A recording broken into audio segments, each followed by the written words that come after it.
Terima kasih Anda masih bersama kami di Berita Padang. Berikut kami sampaikan kembali 3 berita pilihan untuk Anda. Jelang malam pergantian tahun, Satpol PP Payakumbuh merazia warung dan menyita puluhan liter tuak. Tentara dari Koramil 0 Maninjau bersama Batalion Infanteri Teritorial Pembangunan dan Detasemen Zeni Tempur berjibaku membangun jembatan Aramco di sejumlah lokasi bencana. Banjir dan tanah longsor merupakan bencana alam yang kerap terjadi di beberapa wilayah di Sumatera Barat.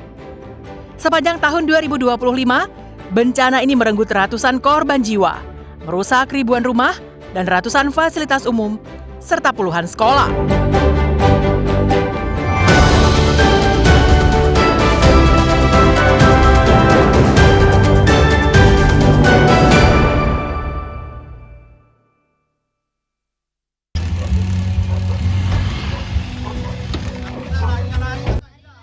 Puluhan liter minuman keras jenis tuak dan miras berbagai merek disita Satpol PP Payakumbuh di kawasan Balia, Kelurahan Talang, Kecamatan Payakumbuh Barat. Razia itu dilakukan untuk mengantisipasi berbagai gangguan Kamtibmas menjelang pergantian tahun. Saat razia dilakukan, sejumlah pria kocar-kacir melarikan diri ketika mengetahui kedatangan tim Satpol PP Payakumbuh di sebuah warung tuak yang berada di kawasan Balia, Kelurahan Talang, Kecamatan Payakumbuh Barat, pada Minggu dini hari. Petugas melakukan razia untuk menanggapi laporan masyarakat yang resah dengan keberadaan warung tuak itu yang beroperasi hingga larut malam. Petugas menyita puluhan liter minuman keras jenis tuak, serta miras botol berbagai merek. Tidak hanya itu, tim juga menyita peralatan untuk karaoke, gelas, teko, serta ember. Giat kita malam hari ini dalam rangka antisipasi untuk tahun baru. Jadi kita sudah banyak mendapatkan laporan terkait dengan tempat penjualan tuak dan minuman keras di daerah Balia. Yang kita temukan ada tuak, kemudian ada minuman keras juga seperti bir. Selain menanggapi laporan masyarakat, razia ini juga dilakukan sebagai antisipasi gangguan Kamtibmas jelang malam pergantian tahun. Sejatinya, Satpol PP Payakumbuh harus bertindak tegas. Selain menyita minuman tuak, petugas seharusnya juga menyegel warung itu karena telah beberapa kali melanggar aturan. Ikhlasul Ihsan melaporkan dari Payakumbuh.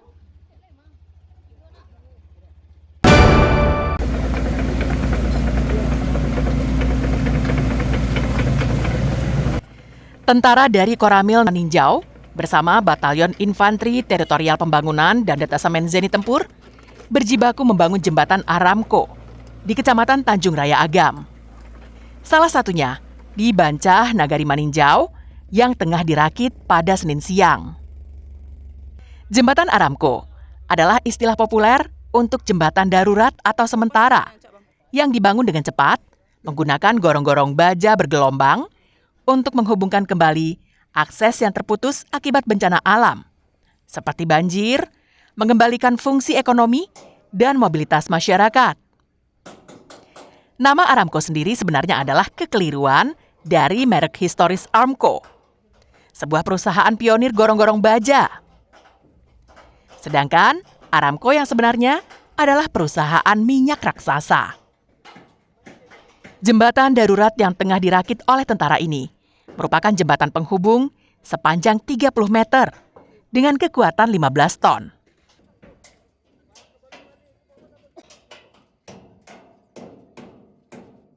Di Jorong Bancah, Nagari Maninjau, sekarang dilaksanakan perakitan jembatan Aramco sepanjang dari sini ke sana 30 meter untuk tahap pertama. Bentar lagi akan masuk trado kita membawa alat untuk mengeruk ini. Sekarang anggota dari Koramil 05 Maninjau sama Yon TP sama orang-orang dari Jipo Padang sedang melaksanakan perakitan untuk jembatan Aramco. Selain di Bancah Maninjau, jembatan Aramco akan dibangun di sejumlah lokasi. Di antaranya, 1 di Bancah Nagari Maninjau, 3 di Sungai Rangeh, Nagari Bayu, Sungai Jambu, dan Sungai Sampi. Dengan hadirnya jembatan darurat ini, diharapkan bisa menjadi penghubung antar nagari dan penunjang pendidikan, perekonomian, dan pembangunan. Dari Agam, Dina Amrina melaporkan.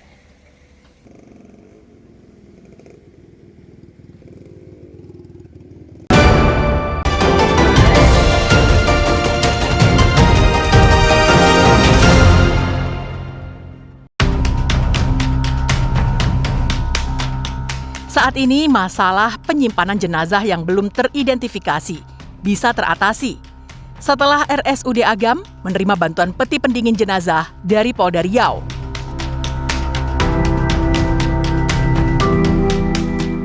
Polda Riau mengirimkan bantuan peti pendingin untuk jenazah korban bencana di Agam, Sumatera Barat.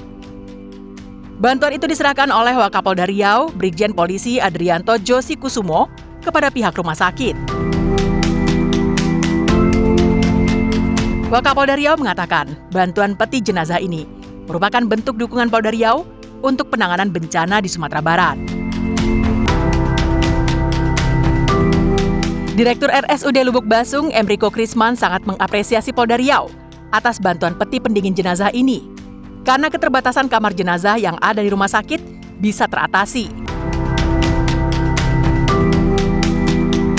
Dengan bantuan ini, jenazah yang disimpan di dalam peti akan terjaga kondisi tubuhnya tetap layak dan bisa diidentifikasi tanpa khawatir jenazah cepat rusak.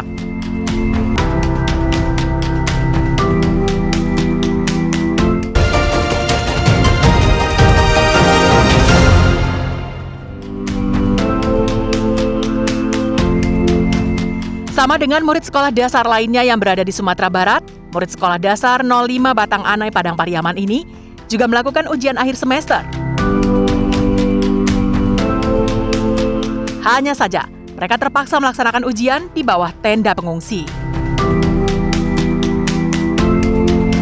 Meski tak nyaman, murid ini tak punya pilihan lain karena sekolah mereka ambruk dihantam air bah. Kondisi darurat yang mereka alami tak mengendorkan semangat hampir 100 murid sekolah dasar ini.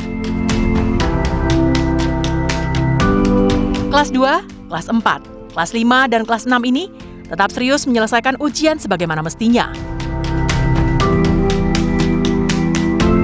Ujian ini diawasi oleh guru mereka. Sedangkan murid kelas 1 dan kelas 3 melaksanakan ujian di ruangan perpustakaan. Hal ini dilakukan karena hanya ruangan ini yang masih selamat dari hantaman air bah yang berasal dari bukit di belakang sekolah. Namun mereka juga tak nyaman, karena sebagian dari mereka harus duduk di lantai. Sebagian lagi menggunakan kursi sebagai meja. Namun demikian, proses ujian tetap berjalan dengan baik. Pemerintah Padang Pariaman sendiri menyatakan tak mampu membangun kembali sekolah ini, karena banyaknya infrastruktur yang rusak.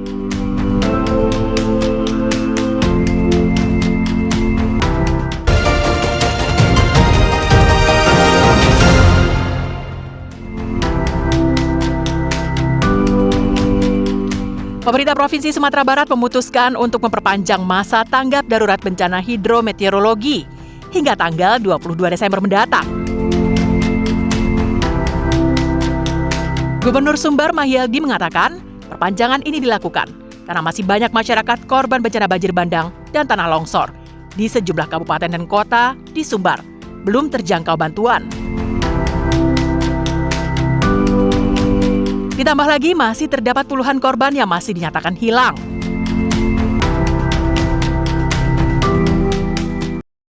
Ini difokus penyaluran bantuan logistik lainnya untuk masyarakat terdampak yang berada di pelosok-pelosok Sumatera Barat yang belum mendapatkan bantuan pangan dan obat-obatan, serta daerah yang belum bisa dimasuki kendaraan.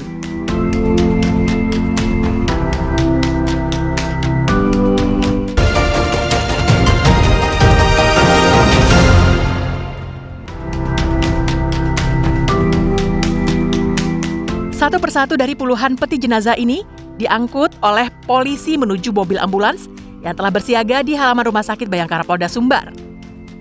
Jenazah ini akan dimakamkan di tempat pemakaman umum Bungus, sekitar 25 km dari pusat kota Padang. Menurut Kapolda Sumbar, 24 jenazah itu merupakan korban banjir bandang dan tanah longsor yang belum teridentifikasi di RS Bayangkara Padang. Pihak rumah sakit memutuskan untuk memakamkan mayat itu di TPU Bungus karena telah cukup lama berada di rumah sakit. Setiap makam akan diberi tanda berupa nisan kecil. Tujuannya jika sewaktu-waktu ada pihak keluarga yang menanyakan identitas jenazah, akan mudah ditemukan kembali.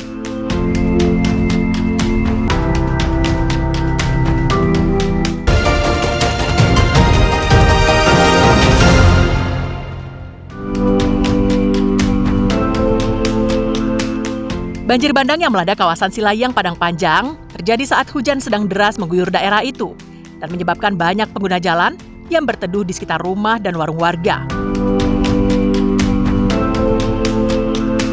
Sebuah bukit yang berada tak jauh di belakang perkampungan itu tiba-tiba longsor. Material longsor itu masuk ke sungai yang mengalir tepat di bawahnya. Akibatnya bisa ditebak, sungai itu pun meluap dan menimbulkan banjir bandang. Dan dalam sekejap, rumah dan warga yang ada di lokasi pun disapu banjir bandang.